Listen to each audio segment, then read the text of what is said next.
Hello guys, আসসালামু আলাইকুম। আরও একটি নতুন রেসিপিতে সবাইকে স্বাগত।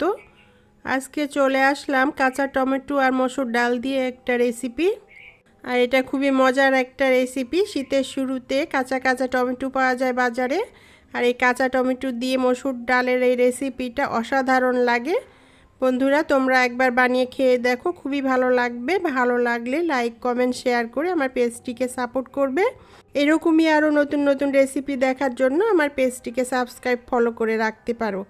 তাহলে চলো কিভাবে বানাবো মসুর ডাল দিয়ে কাঁচা টমেটোর এই রেসিপি সেটা তোমাদেরকে দেখাই। এখানে আমি 4টা কাঁচা টমেটো কেটে নিয়েছি আর 1 বাটি মসুরির ডাল নিয়ে নিয়েছি।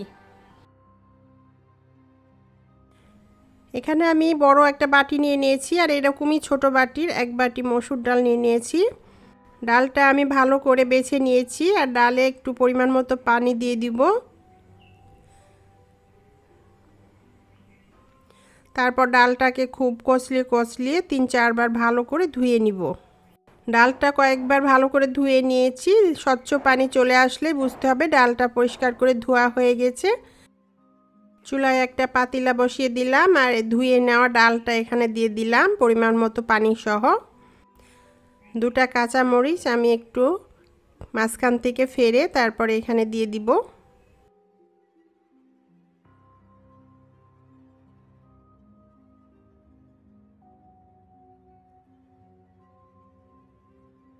একটা পেঁয়াজ কুচি দিয়ে দিলাম এখানে। 1 চামচ লবণ দিয়ে দিলাম। 3 টুকরো রসুন দিয়ে দিলাম। একটা ঢাকনা দিয়ে ঢেকে চুলার আঁচ বাড়িয়ে দিয়ে কিছুক্ষণ রান্না করব। কিছুক্ষণ পর ফিরে আসলাম।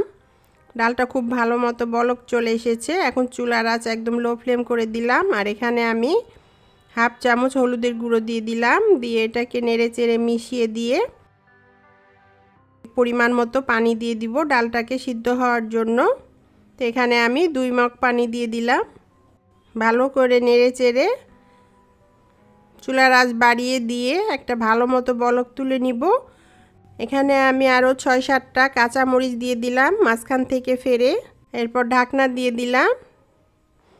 ভালো মতো বলক চলে আসলে চুলার আঁচ একদম লো ফ্লেম করে দিয়ে এটাকে রান্না করব। কিছুক্ষণ পর ফিরে আসলাম। ঢাকনাটা উঠিয়ে একটু নেড়ে চেড়ে দিব। ডালটা একদম ভালো মতো সিদ্ধ হয়ে গেছে, আর রান্না করতে হবে না। ডাল ঘুটনি নিয়ে নিলাম, নিয়ে ডালটাকে একটু ঘুটে নিব। ডালটা ঘুটে নিলে একদম পানির সাথে মিশে যাবে, মিহি হয়ে যাবে। এখানে আমি একটা বড় সাইজের রসুন নিয়ে নিয়েছি খোসা ছাড়িয়ে, আর চাকু দিয়ে এভাবে রসুনটাকে একটু থেতলে নিব। আর এভাবে আমি সবগুলো রসুনের কোষ থেতলে নিব।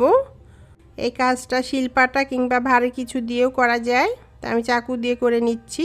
তারপর এগুলোকে চাকু দিয়ে আর একটু কুচি কুচি করে নিলাম। রসুনটা থেতলে নিয়ে কুচি করে নিয়ে সাইডে রেখে দিব। চুলায় একটা প্যান বসিয়ে দিলাম আর এখানে অল্প করে তেল দিয়ে দিলাম। এখানে 2 টেবিল চামচ তেল দিয়েছি। এখানে কাঁচা টমেটো যে কেটে রেখেছিলাম সেই কাঁচা টমেটোগুলো দিয়ে দিলাম। দিয়ে এগুলোকে নেড়ে চেড়ে উল্টে পাল্টে চারপাশ ভেজে নিলাম। আর টমেটোটা মিডিয়াম আঁচে রেখে ভাজবো। ডালটা যে ঘুটনি দিয়ে ঘুটে রেখেছিলাম সেই ডালের মধ্যে ভেজে নেওয়া কাঁচা টমেটোগুলো দিয়ে দিলাম। দিয়ে এটাকে নেড়েচেড়ে এটার সাথে মিশিয়ে দিলাম। কিন্তু ডালে তো পানি কম হয়ে গেছে, টমেটোটাকে তো সিদ্ধ করতে হবে, তো সে কারণে আমি এখানে আরও একটু পানি অ্যাড করে দিব। এখানে আমি 3 মগ পানি দিয়ে দিলাম।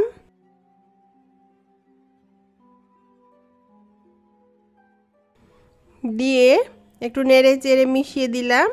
ঢাকনা দিয়ে ঢেকে চুলার আঁচ লো ফ্লেম করে দিয়ে কতক্ষণ রান্না করব আর টমেটোটাকে সিদ্ধ করে নিব। কাঁচা টমেটো যেহেতু ভেজে নিয়েছি আর সিদ্ধ হতে বেশি সময় লাগবে না। কিছুক্ষণ পর ফিরে এসে দেখাচ্ছি তোমাদের। দেখো টমেটোটা একদম ভালো মতো সিদ্ধ হয়ে গেছে আর ডালটা একদম পাতলা ডাল হবে, পানি ডাল।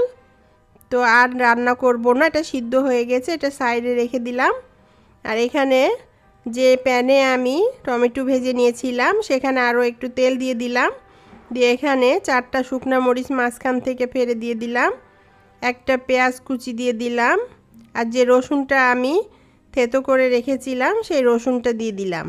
একটা কাঁচা মরিচ মাঝখান থেকে ফেলে দিয়ে দিলাম। নেড়ে চেড়ে এটা ভেজে নিব আর চুলার আঁচ মিডিয়াম হিটে রেখে ভাজবো।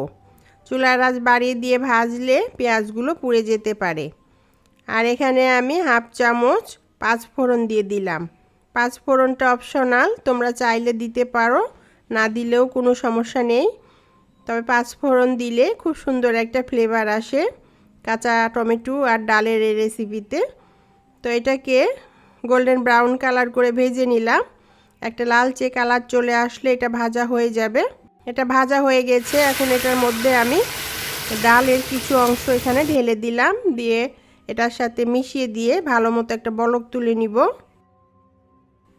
এই ডালের মধ্যে আমি বেশ কিছু ধনেপাতা কুচি দিয়ে দিলাম, দিয়ে এটাকে নেড়ে চেড়ে এটার সাথে মিশিয়ে ভালো মতো একটা বলক তুলে নিব।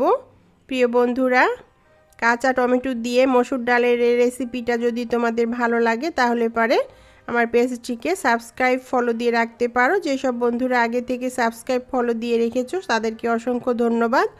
বেশি বেশি করে শেয়ার করো ফ্রেন্ডস ফ্যামিলির সাথে। কমেন্টস করে জানাও রেসিপিটি তোমার কাছে কেমন লেগেছে। ভালো লাগলে একটা লাইক দিতে ভুলবে না। তো যে ডালটা আমি বাগার দিলাম বা তেলে দিলাম সেই ডালটা আবার এই পাতিলার মধ্যে ঢেলে দিলাম, দিয়ে এটাকে মিশিয়ে দিলাম এটার সাথে। তো এটা টেস্ট করে দেখলাম লবণ একটু কম হয়েছে, তো আরও হাফ চামচ লবণ দিলাম। কাঁচা টমেটো দিয়ে ডাল রান্না করলে সব সময় মরিচের পরিমাণটা বেশি দিবে এবং লবণটা একটু বেশি লাগে। কাঁচা টমেটো ঝালটা টেনে নেয়, লবণটাও একটু শুষে নেয়। তো সে কারণেই আমি প্রথমে কাঁচামরিচটা একটু বেশি করে দিয়েছিলাম। মতো একটা বলক তুলে নিলাম, নিয়ে এটা ঢাকনা দিয়ে ঢেকে রেখে দিব। ঢাকনা দিয়ে ঢেকে রাখলে এটা যে ফোড়ন দিয়েছি সেটার ফ্লেভারটা খুব সুন্দর থাকে, অনেকক্ষণ পর্যন্ত ফ্লেভারটা থাকে। তো আজকে ভাতের সাথে কাঁচা টমেটোর এই ডালটা পরিবেশন করলাম, খুবই ভালো লাগলো খেতে। আজকে আর অন্য কোনো তরকারি প্রয়োজন হয়নি, ডালটা দিয়েই অনেকটা ভাত খেয়ে ফেলা হয়েছে। প্রিয় বন্ধুরা, কাঁচা টমেটো দিয়ে এভাবে একবার ডাল রান্না করে খেয়ে দেখো, খুব ভালো লাগবে। ভালো লাগলে লাইক কমেন্ট শেয়ার করে আমার পেজটিকে সাপোর্ট করো। এভাবেই পাশে থেকো। আবার দেখা হবে এরকমই কোনো নতুন রেসিপির সাথে। আল্লাহ হাফেজ।